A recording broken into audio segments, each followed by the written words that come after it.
On today's show, we have a new update with new evidence in the California election scandal. Keeping you informed and engaged, now more than ever. This is Sekulow. We want to hear from you. Share and post your comments or call 1-800-684-3110.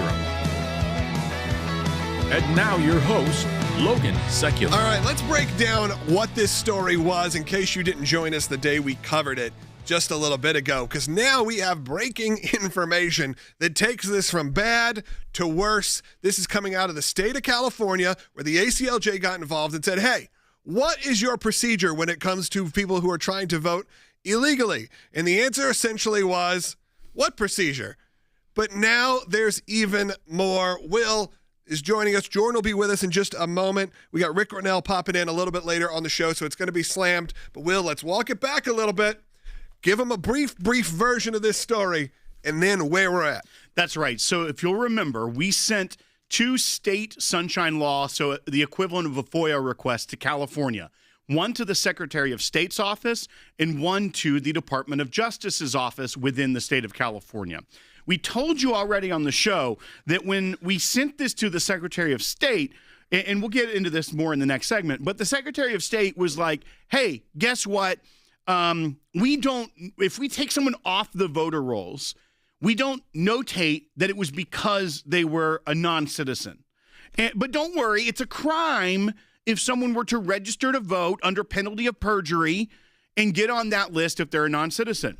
So we're like, okay, that's shocking, but there's still a missing piece. We need to know what the Department of Justice in California is doing to keep these elections secure, because they keep telling us these are secure elections. We don't need voter ID. We don't need these things.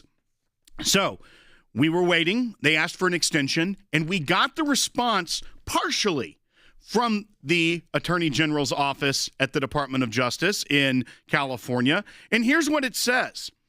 2 of the requests, they say we still need some more time, so a couple more weeks.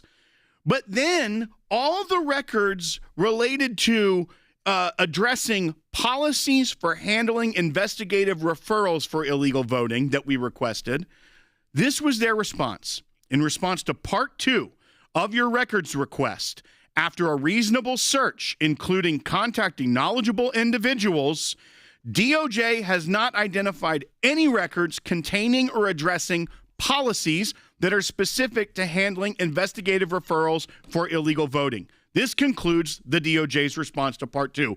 So now we know that the Secretary of State doesn't keep track of when they're taking people off the roll for being illegal voters, and the DOJ doesn't have any policies for investigating the illegal voting. Admitted, they're doing nothing about this issue. If you wondered what's happening around the country in terms of voter identification, voter verification, it is very clear that in certain states, which we know have had issues with this before, there's a whole lot of nothing happening. And that is where the ACLJ is stepping in. We're going to get to work on it. Jordan's joining us right now. Phone lines are open for you at 1-800-684-3110. Like I said, Ric Grenell from California is going to be joining us in just a few minutes. But I want you to give me a call. Is this shocking to you at all to hear that these areas, these specific locations, which have dealt with a lot of, not necessarily only fraud, but a lot of conversation around the way elections have laid out, that they're practically doing nothing, that they don't only not have any sort of plan, they have no plan for a plan, they're not looking into it, they're turning a blind eye to it. And they've essentially admitted that. Phone lines are open at 1-800-684-3110. The ACLJ is getting involved. Of course, it is wrapping up our impact match. Can you believe it, folks? We're here on the 18th of the month. Summer is finally coming to an end. But the impact match will go through the rest of the month. I need you to be a part of the team today. Go to aclj.org and have your donation doubled. And this is just the beginning. We're going to tell you about what we're doing to take action, not just in California, but in additional states and localities to preserve election integrity as we head into a midterm election. You know this is important for you. It's important for all of us, and it should be at least important for the American people. Show us how important. Go to aclj.org, have your gift doubled today, and let me know by calling in 1-800-684-3110. We'll be right back.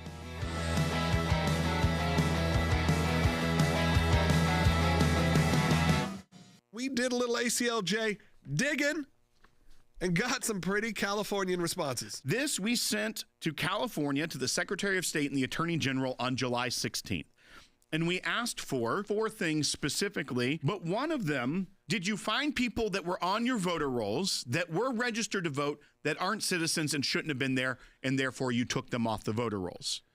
We got a response from the Secretary of State's office just, July 30th is the date. It says, hey, that thing you're asking for, we don't have it. The fact that the Secretary of State isn't keeping this as a record appears to be in conflict with 2 laws. One, their own California Public Records Act law, because this is something that is happening. They are canceling it. They are required to send notice to people and also record if there is a response back.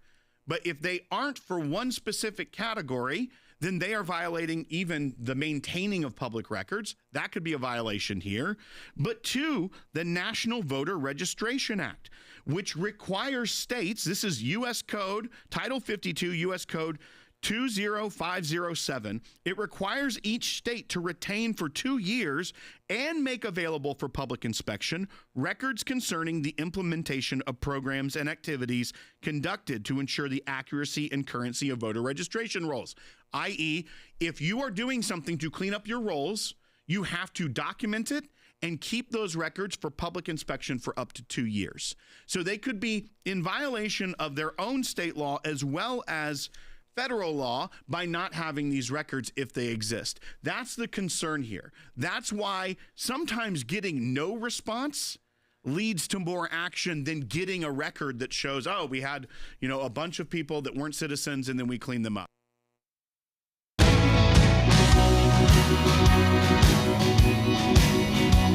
All right, we're back.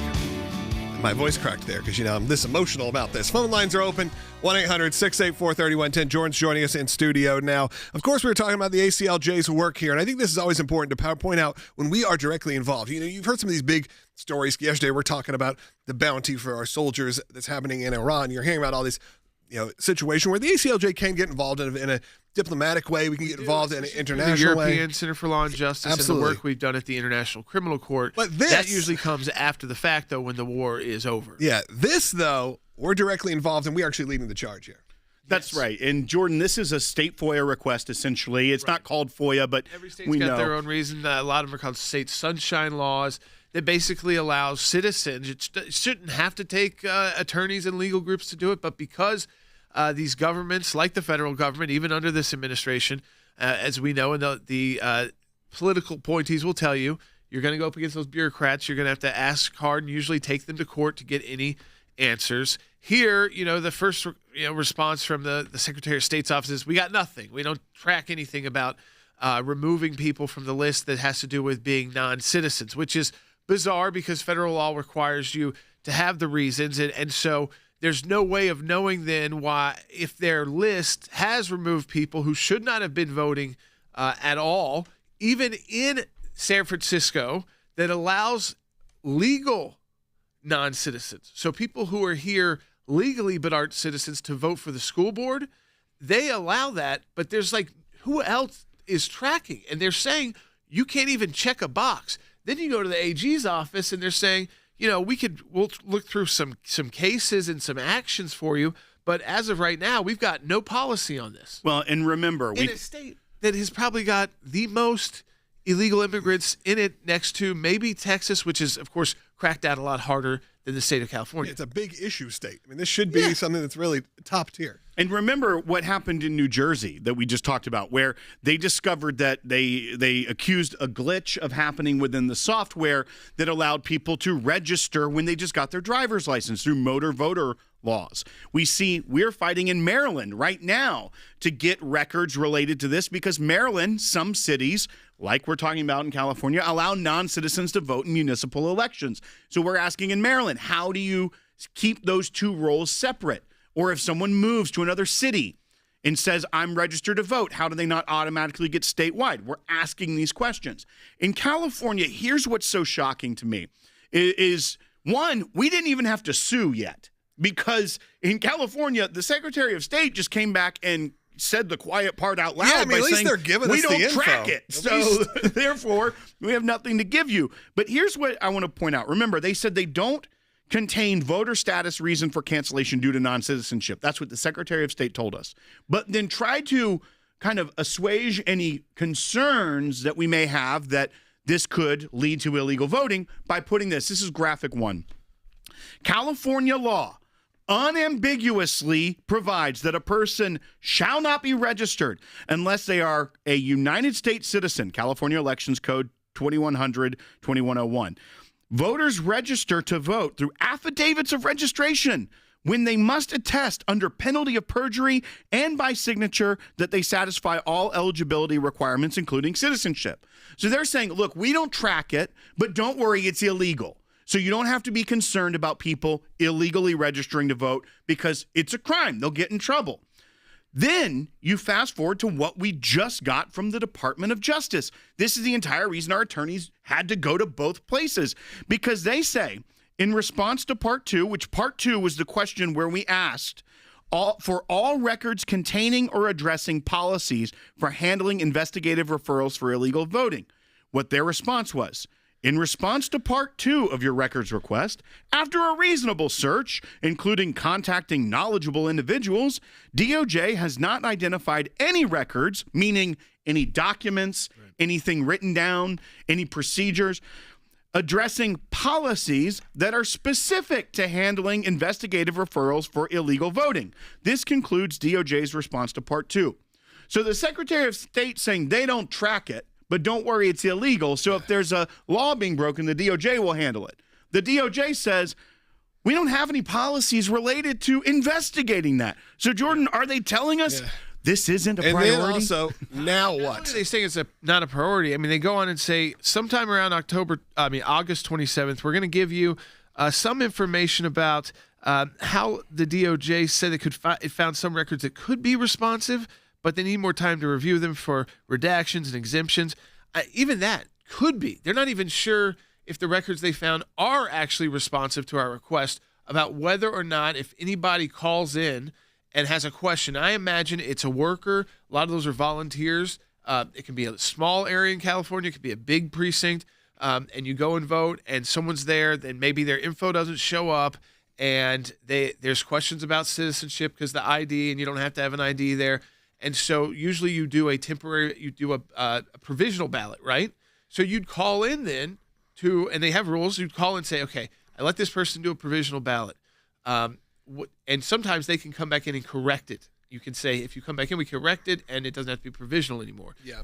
Where is that going in California? And I feel like it's going into a deep, dark hole that says, let's let everybody just vote. I think we'd be surprised how often this does happen. I was in line here in Tennessee, voting in the primary election. This is someone who was motivated enough to go vote in a primary and then got there, was not registered, had just moved to Tennessee, younger person, didn't understand necessarily the rules. Not everyone is engaged and informed as people who listen to this show. No. You may not understand. There are people who are willing to get in a long line, go try to vote, but then have no idea or understanding that they are not registered or have to register in the wrong place. And the same thing I saw, say, okay, we got to get on a phone call.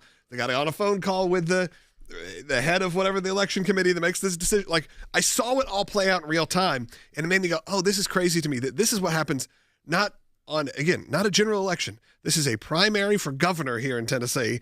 And someone still showed up to vote because they wanted to. I don't think they were trying to vote illegally.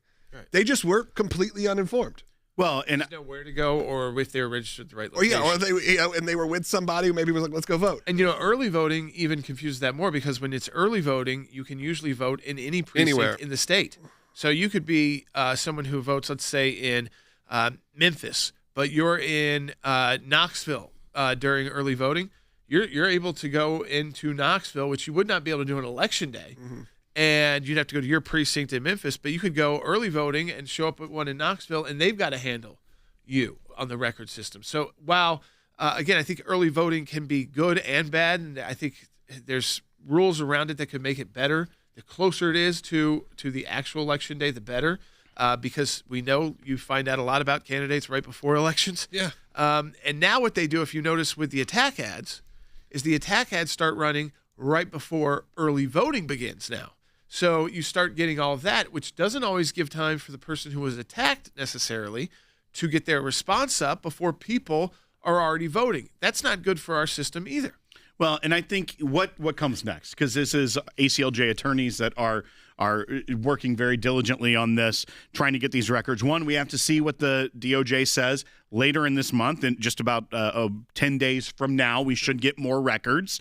We can analyze those. But there's a lot of different avenues. One, just the Secretary of State's office alone notating that they don't keep the reason for taking someone off their rolls could be violation of federal law. That's something that we could send to the Federal Election Commission saying you need to look into this.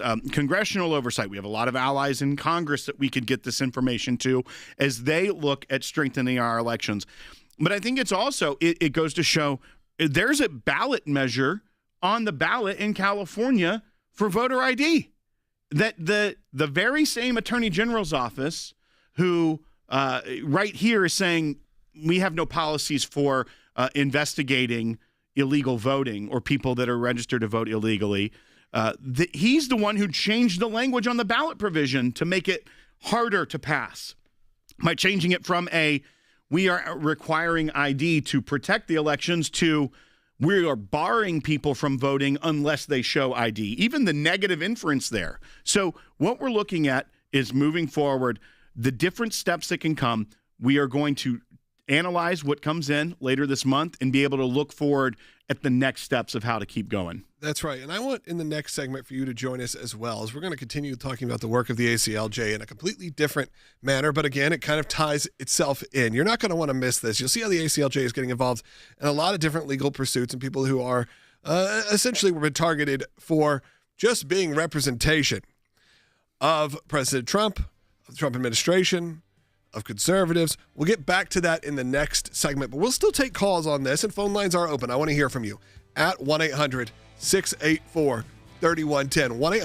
1-800-684-3110. All the lines are open. Okay, we've given you all the information, but I see how many of you are watching. Some of you got to have calls. You got to have a comment. I know you do.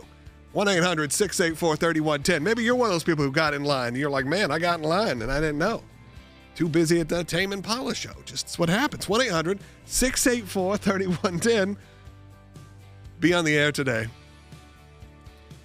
Listen, it is the 18th of the month here.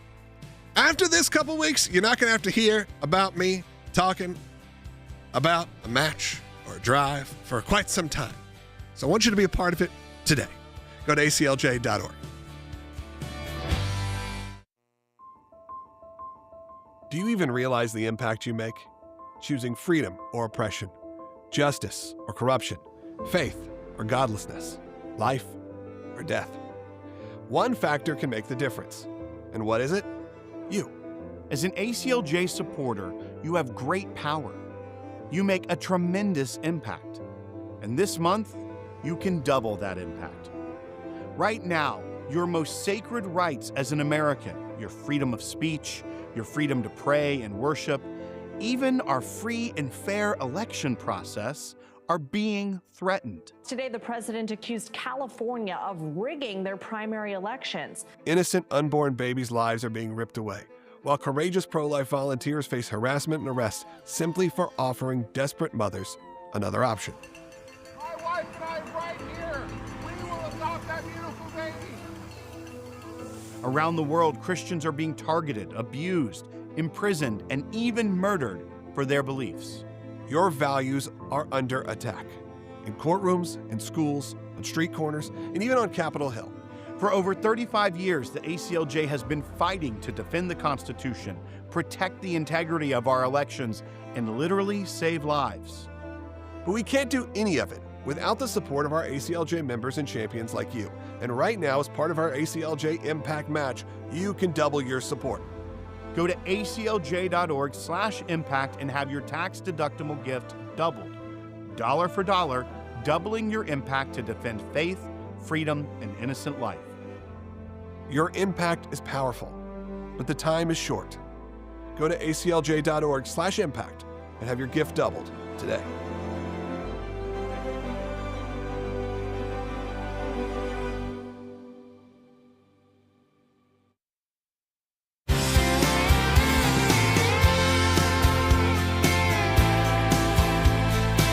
Welcome back to Sekulow. Phone lines are open at 1-800-684-3110. Of course, we just were talking about what was going on in California and our investigation into how they treat voter fraud, voter ID, voter certification to make sure people actually are voting because they should be voting. And we can learn very quickly that they don't have a whole lot of standards and practices, and we're going to get to that. Same time, the ACLJ is dealing with another matter here that I think we want to get into. Again, this ties in somewhat to this issue of election integrity, but also the importance of being able to have proper representation. Well, and this is a thing that the ACLJ has fought back against in many different avenues for a long time, and it's lawfare that's used by the left to try to go after their political enemies using the legal system as a form of attack. And I've seen people on Rumble and on YouTube as well comment that they've seen this case that we've taken on being talked about in other areas and that they were excited about it. We hadn't addressed it on air yet. But this is where the ACLJ, Jordan, is representing Professor John Eastman. He was an attorney that represented President Trump, much like yourself and your dad, that the state of California decided to go after him because of his representation of President Trump. He was never sanctioned by a court. He was never found of doing misconduct as an attorney, but they went straight to disbarment. And now we are having to take this to the Supreme Court of the United States to fight for justice here. You know, what's interesting, in the United States of America, we are protected, even as attorneys, to make novel legal arguments that may not have been made before in past history because they weren't necessary or our brains weren't having to deal with the problem that was at hand. And even if that is not going to be one that ultimately gets accepted generally by the courts, it doesn't mean that by putting it forward to the courts, you are somehow violating your oath as an attorney. The only way that would be like a violation, you'd really have to figure out intent here, is if you knew 100% that this was somehow illegal to even put this forward, or you were totally wasting the court's time. Very rare. And usually that wouldn't happen until a court had already said, we would never consider this because of X, Y, and Z. And you could usually appeal that court and then appeal to the next court and to the next court. And then if you're in state court, you can ultimately appeal that decision to the U.S. Supreme Court. And then if you kept doing it, they might. But think about how many people, sometimes on their own, or just small legal offices, file bad claims in local and state courts. And while they may get sanctioned sometime, they may get a little fine, what they don't have taken away is their bar license. Yeah, usually may have just to go lose. Sometimes they lose, and the court's kind of tough on them, and then the state bar may look at it after maybe 5 or 6 times and say they need to go back through and do a special legal training. But they're very cautious about just revoking licenses 100% with like no due process, no way to move forward, no way to get that license back, because you put forward a novel legal theory in a very quick, heated time in the United States involving a presidential election, so things have to move fast, that ultimately courts did not accept. And because of that, you are somehow your entire practice of law needs to be deleted, and you need to be removed. This is like you're canceled from being an attorney in the state of California because you took a position their courts didn't like. Well, in Jordan, their bar association didn't like. Really. Why we have to take this to the Supreme Court is that it's the way that the California bar works. It goes through the state Supreme Court, and then now bars, yeah. It's the court of first look here is the Supreme Court of the United States for us to make this appeal. So it's a direct jump to the Supreme Court, and we'll be filing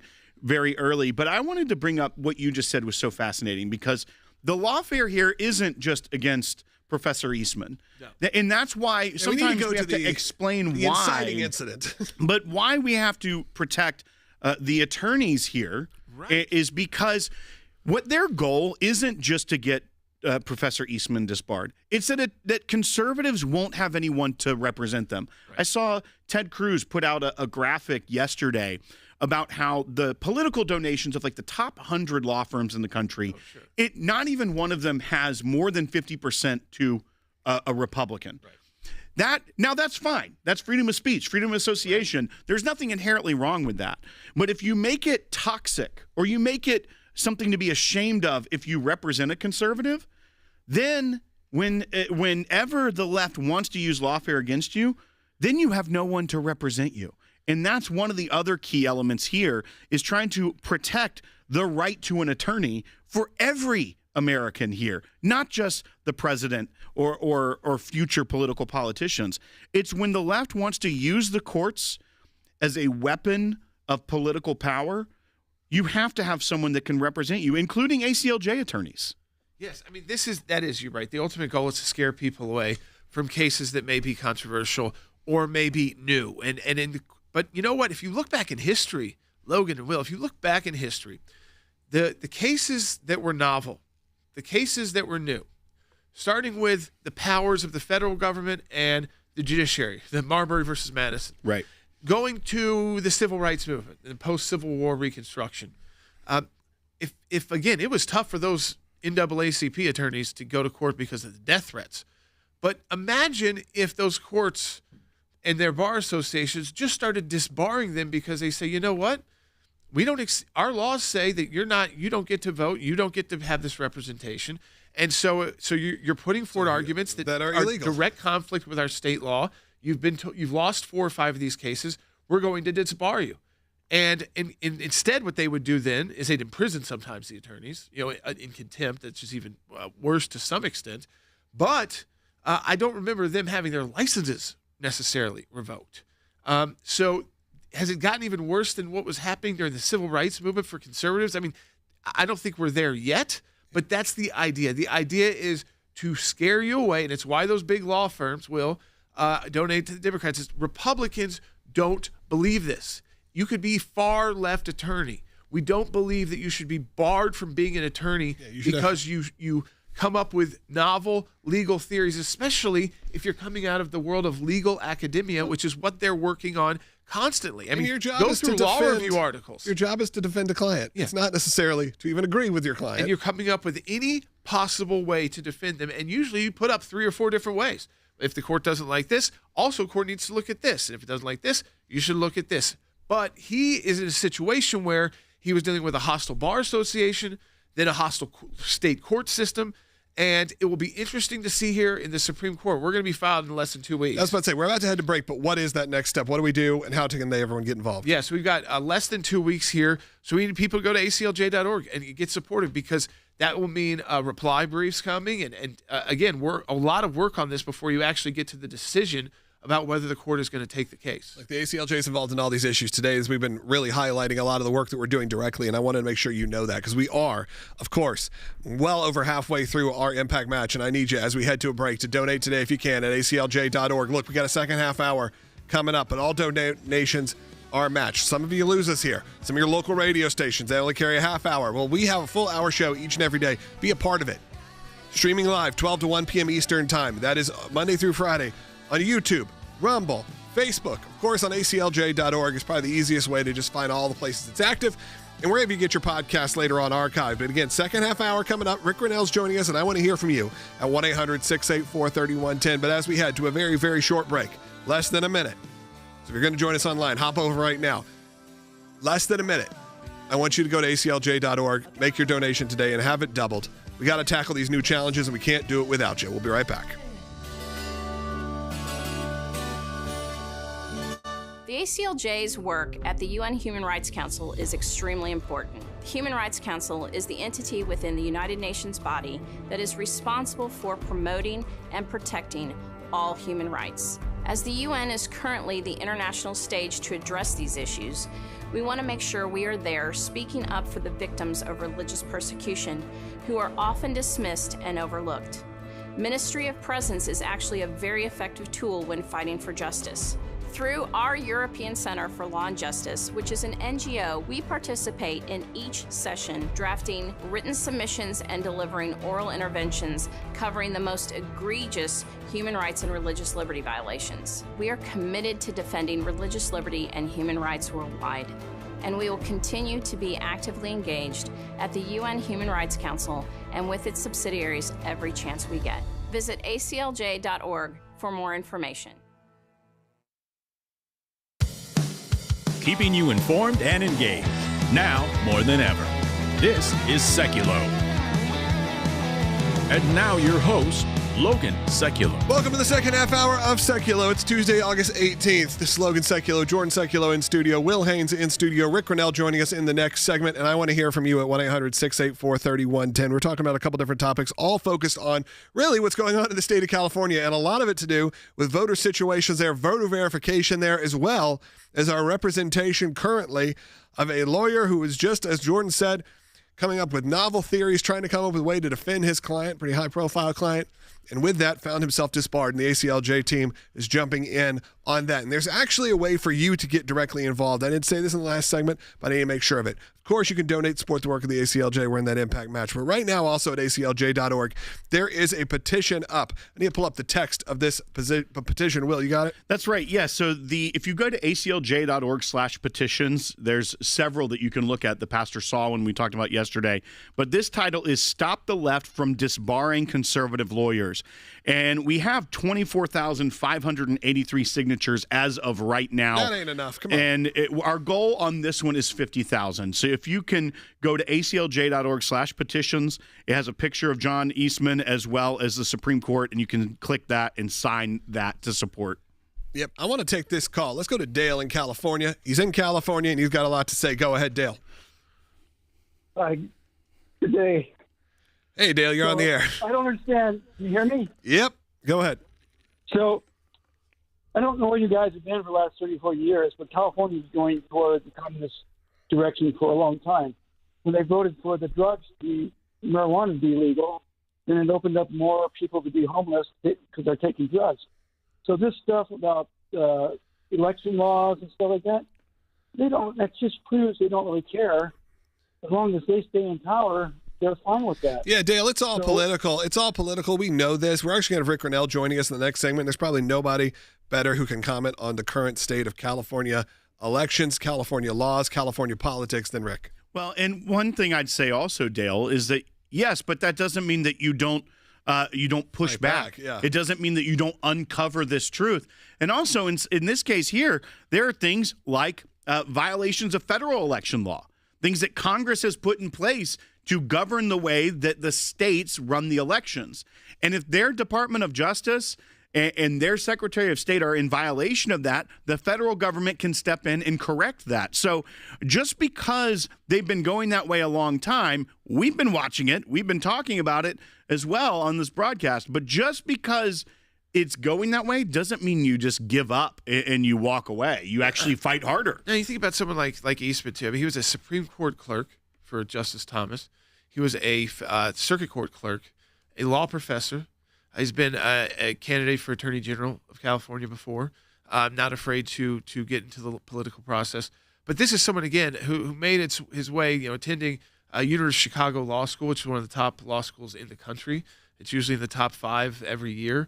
And he went there and then started a career in government and clerking, and then tried to put his name in to get involved in public service, and then was a dean of a law school. I mean, so this is, again, he followed the route that many on the left would follow too, of academia and the things you do, like clerking for U.S. Supreme Court justices, which, by the way, those people like Ted Cruz did as well. Pretty smart guys that usually get those, and women who get those positions.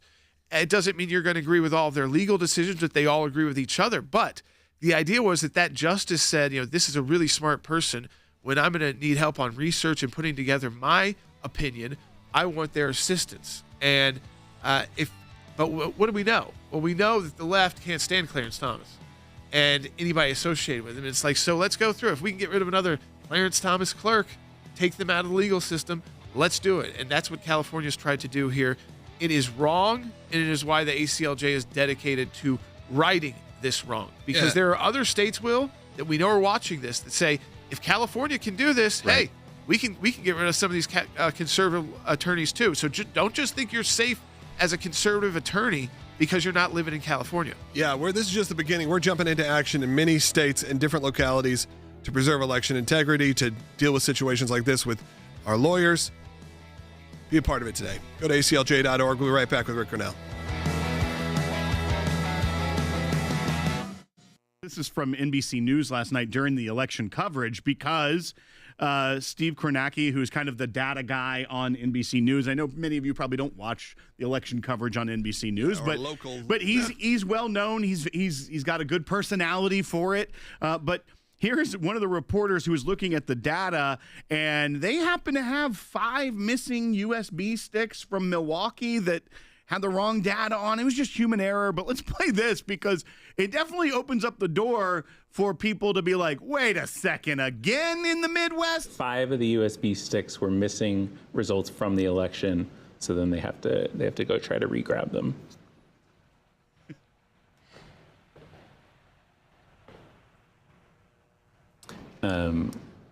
Yeah, and they're all the folks behind the scenes are talking about this as well.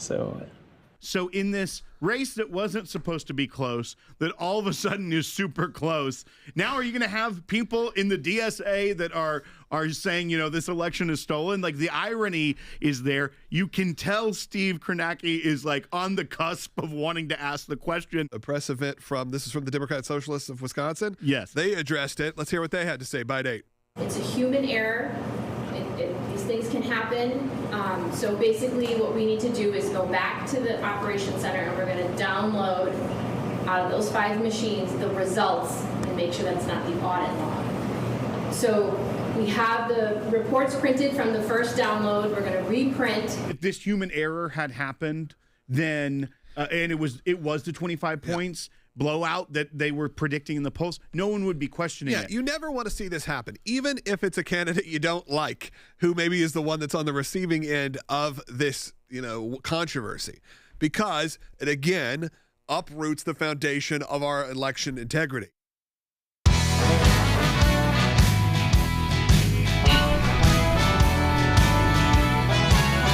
Welcome back to Sekulow. We are going to take calls in the next segment, 1-800-684-3110. Go get in line. If you're in California, I think you're going to want to do that as well, because California, again, becomes the center of our conversation. It doesn't matter. It seems like it's something we cannot avoid.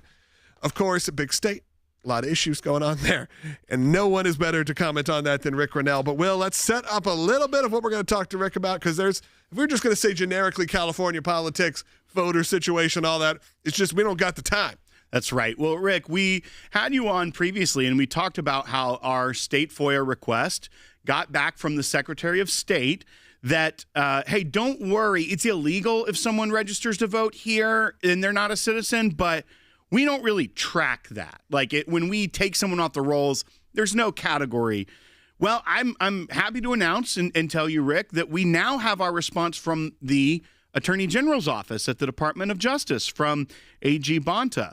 And we asked them specifically about what if they can turn over the records related to their policies and procedures when it comes to investigating referrals of illegal voting. Here's their response, Rick, and I want to see if you're surprised by this or not.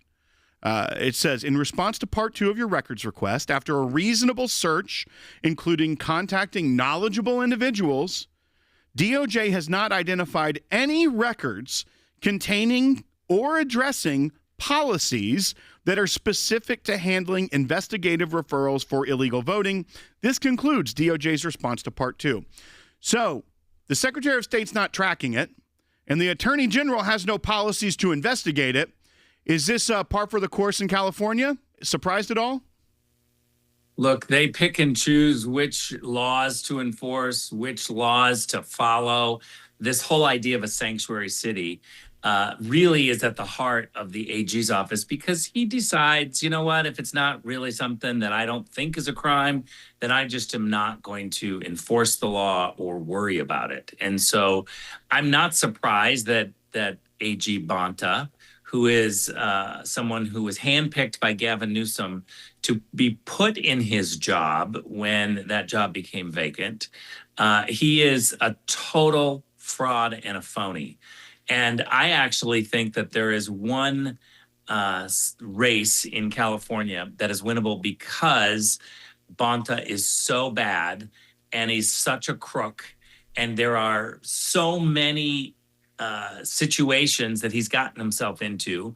And people are furious about how he picks and chooses which laws to enforce. I'm not surprised that he's not looking for illegal voting practices. And by the way, this doesn't just mean illegal immigrants, although that's one of the categories.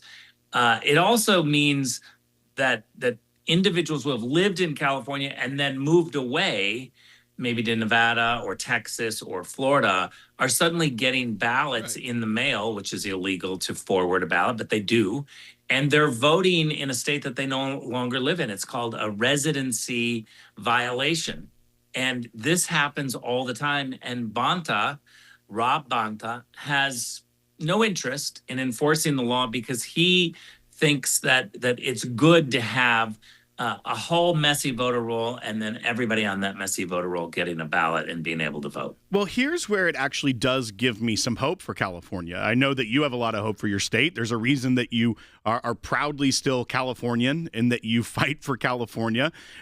Is when they get this lazy about it, when they sit here and say, they're giving you the response. We didn't even have to file the lawsuit that we normally have to with states that don't want to hand over records.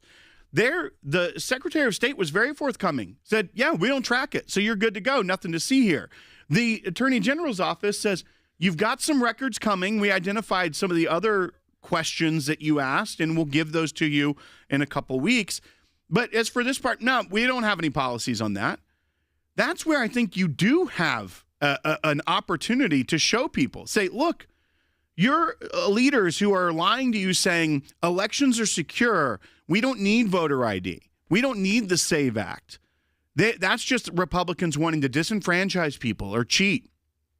If you're this lazy and lax about federal law and state law, then that is a real opportunity. And maybe it's baby steps. Maybe it's someone that's more moderate or more independent. But the fact even that Spencer Pratt had such a moment in L.A., I do feel like it's moments like this pointing out that your elected officials don't care about the sacred nature of your elections could really start to move people away from what has been the establishment of California.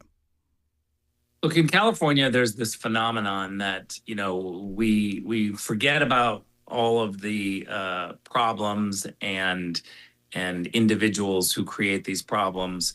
And then we find examples like this and we get all outraged again, and we go through this outrage for a couple of weeks and then it dissipates and people say, why get outraged? Why do anything? Why fight? Because it's not going to work anyway.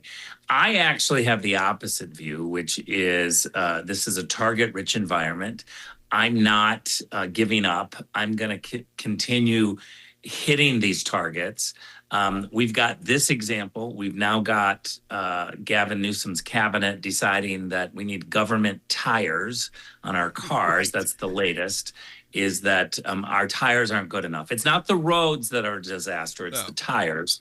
And so she came out and gave us this long soliloquy about how changing every single tires to the government required tires is going to save people like $38 over their lifetime. It's so outrageous that it can't even be true. But we're not giving up in California. We're fighting on every single one of these targets. And as we get closer to an election day, we continue to push and highlight this. I do think that our focus has got to be the media in California, who have failed to hold these Democrats to account and shame them, which I publicly do every single day. I try to highlight the hypocrisies. I'm not disenfranchised at all. I'm focused on changing California because I know 50% of Californians aren't even registered to vote. So if you really forced everyone to vote, these yahoos in Sacramento would get thrown out immediately. I see a lot of good comments about the roads in California right now, Rick. So I think you struck a nerve there with a lot of our viewers who watch on YouTube who are chiming in. I actually want to take a quick call from Fran in California because I think this ties in, Rick, to everything. Go ahead, Fran. You're on the air. Hi, thanks for taking my call. I just love your program. I love what you guys are doing. I'm going to be donating. I just wanted to let you know that I've been working with Carl DeMaio out of San Diego. I'm in Orange County. It's Dana Point, Orange County. Sure. And I was taking petitions around to, they were trying to change the voting for the Proposition 13 on our property taxes.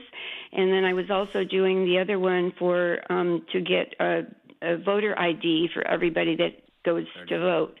And so I'm just so disgusted with the corruption and the nonsense that these people on the left, Democrats, come up with. They don't even make sense. And so I'm so glad you guys are working so hard. And I got the phone number because I'm a senior citizen and I don't do a lot of the computer things like you guys do and social media and stuff.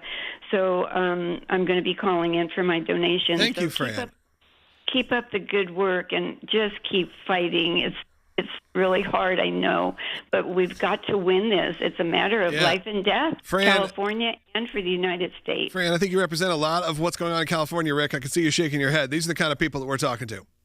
I mean, look, Fran is retired and she's literally picking up the petitions to go and fight and to make sure that we educate the public. That's exactly what we have to do. Thank you, Fran. Thank you, Carl DeMaio. He's doing a great job as well. We're not giving up. We know it's not our tires. It's the roads, Gavin.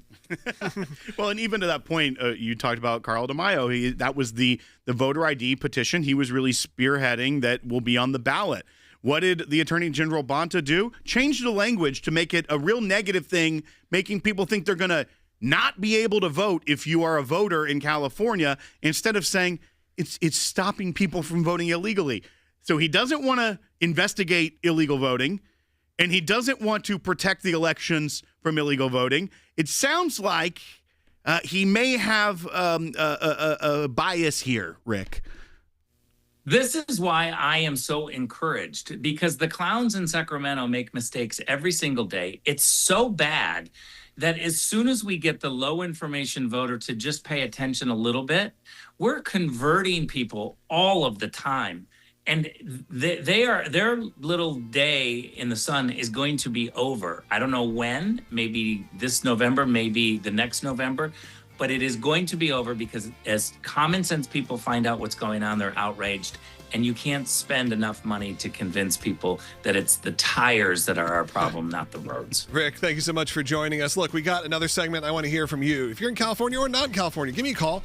I think this motivates a lot of you to get involved in what we're doing here at the ACLJ. Of course, Rick is a great voice for that. So give us a call, 1-800-684-3110. Again, we're tackling all these issues, and you want to be a part of it too. It's a great way to get engaged with what we're doing here, but also to join us in these fights. So go to aclj.org right now.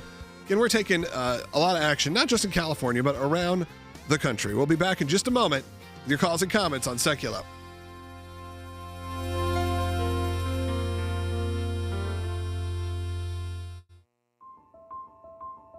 Do you even realize the impact you make? Choosing freedom or oppression, justice or corruption, faith or godlessness, life or death. One factor can make the difference. And what is it? You. As an ACLJ supporter, you have great power. You make a tremendous impact. And this month, you can double that impact. Right now, your most sacred rights as an American, your freedom of speech, your freedom to pray and worship, even our free and fair election process, are being threatened. Today, the president accused California of rigging their primary elections. Innocent unborn babies' lives are being ripped away, while courageous pro-life volunteers face harassment and arrest simply for offering desperate mothers another option. My wife and I right here. We will adopt that beautiful baby. Around the world, Christians are being targeted, abused, imprisoned, and even murdered for their beliefs. Your values are under attack. In courtrooms, in schools, on street corners, and even on Capitol Hill. For over 35 years, the ACLJ has been fighting to defend the Constitution, protect the integrity of our elections, and literally save lives. But we can't do any of it without the support of our ACLJ members and champions like you. And right now, as part of our ACLJ Impact Match, you can double your support. Go to aclj.org/impact and have your tax-deductible gift doubled. Dollar for dollar, doubling your impact to defend faith, freedom, and innocent life. Your impact is powerful, but the time is short. Go to aclj.org/impact and have your gift doubled today.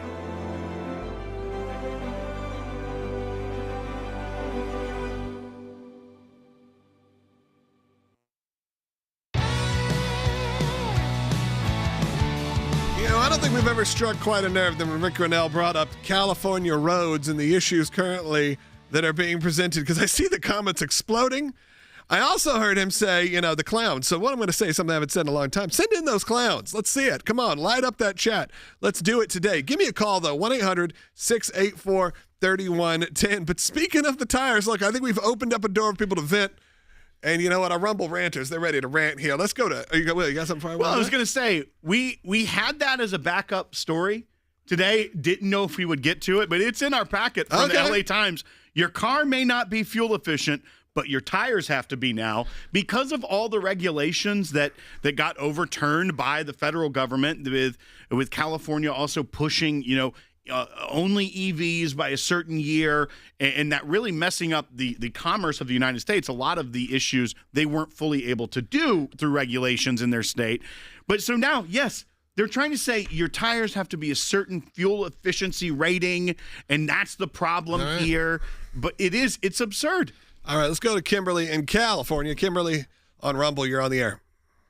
I'm in California. I live in Riverside County. Our roads are horrible everywhere. I can't go anywhere without hitting potholes, but it's not just the tires. We spent $2,700 on rebuilding my whole suspension that should have lasted another 50,000 miles.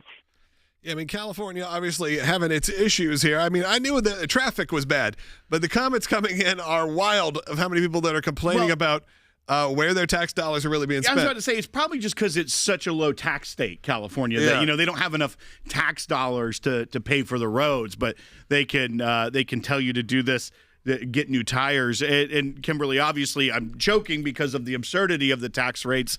But Jordan, listen to this about the tires. I like when you explain your jokes. Well, some people may not get this. Sometimes I can be a ham. I know. But so these new tires, it's going to add about $26 per set up front. Okay. But don't worry.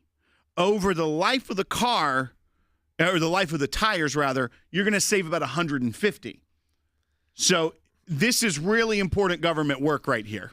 Yeah, I mean, when you start figuring out that, and also the fact that hoping those tires don't hit the potholes either. I want to know how much money they put into this, study alone. Like, how many miles are you driving? Some people drive more, some people drive less. How can they actually? The estimate is that, first of all, with inflation and issues like that, that's effectively you're losing money. Right? Yeah. You are losing money because you were having to, at that moment, buy more expensive tires than you would have to, and then believing the government that will somehow save you $150 a tire, or total over the life of the tires. Total over the 4 tires. Right. So you're spending almost that much to buy the 4 tires, which would be close. They don't be government issues. But don't worry, you're saving $150, which is really just maybe getting your money back that you paid. But even that, again, that money's not worth the same 3 years down the road. But the idea is they don't last that long. More efficient. They will make your car more fuel efficient. Here's the big question. But do they make your what? Okay. So that's where your savings are, because you're more fuel efficient. I understand but the financial side. They're doing it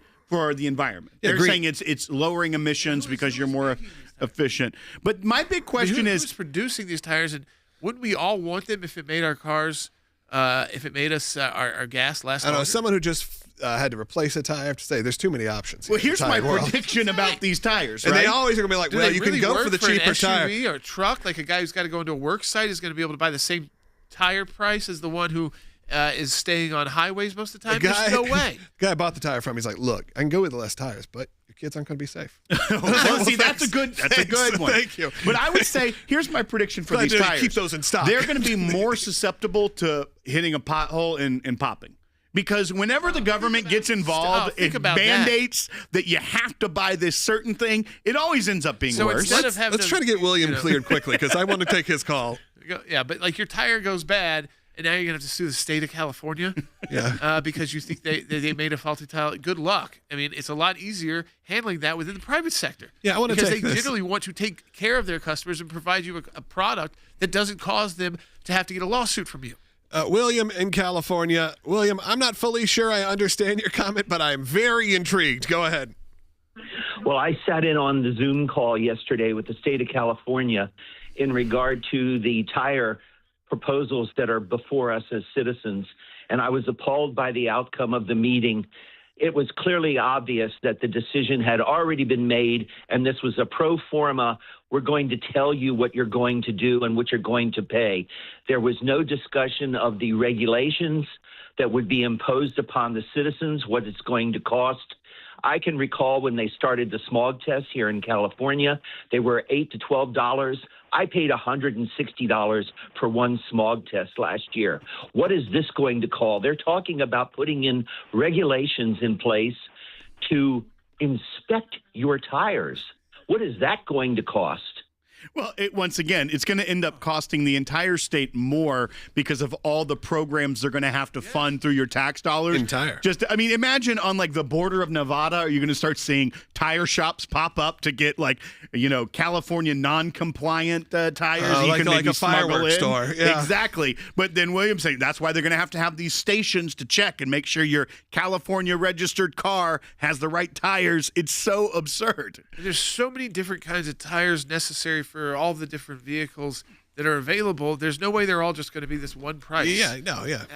But again, big tire, man. This is, I guarantee you, as William was probably talking about, I bet they could have already bought tires for everybody. It's a big state, for every driver in the state, with the amount of money they've spent on figuring out if this should be a new policy. We don't usually I bet they have wasted that much taxpayer dollars. Absolutely. They could have just given everybody these new tires. I love when the topic just gets completely derailed takes at the over end. the show. But well, you know what? because it's the worst of the big government. Right. Absolutely. Let's go to Robert in California to wrap us up. Robert, be the last call today. Hey, guys. I felt bad for the lady, because she said she's going around with the petitions in Prop 13, which is your state. And you look at that tires thing is just and another thing, like you said, if they cut waste, fraud, and abuse, they can buy people tires. Money from cap and trade maybe could even go buy people tires. You got no water in the state, because the Klamath dams were taken out preemptively. This is, half the water infrastructure is gone. No one ever brings it up. You have a guy who's in office who wants to take the stepped-up in basis national, getting rid of it. That's a 50% death tax. That's Newsom going full-blown communist. That would foreclose on everyone across as long as the elder dies. That's the final domino. The mindset in California is an ilk of people who think homeowners are privileged and they need to be confiscated at one point. And good luck saving, your equity and your unrealized gains. That's all government money. Well, Robert, to be honest with you, then he's going to be met with his new colleagues in the Democrat Party who believe that private property in and of itself is wrong, that you should not have private property. That's in the DSA platform. They don't want large corporations anymore. That should become government property. So, they're all going in that same direction. And you even brought up the fire and the water. Yeah, maybe focus on fixing your state than going after the tires. I don't know if there's a tire emoji, but if there is, send in those tires. Maybe a donut. I have to. Something a race like that. car? So there's some sort of, do it right now for me. But as we wrap up, 30 seconds left. Go to ACLJ.org. We're getting involved in all this. We got to take Big Tire to court. Maybe we'll figure out a way to do it. I don't know. I'm just kidding, but you never know. ACLJ.org. Have your donation doubled today. Of course, this is just the beginning. What happens in California seems to bleed over everywhere. We'll make sure that we keep you covered. That's at ACLJ.org. Do it today, ACLJ.org/impact, or sign that petition today. A lot of great ways to engage for free. Also at ACLJ.org. We will talk to you tomorrow.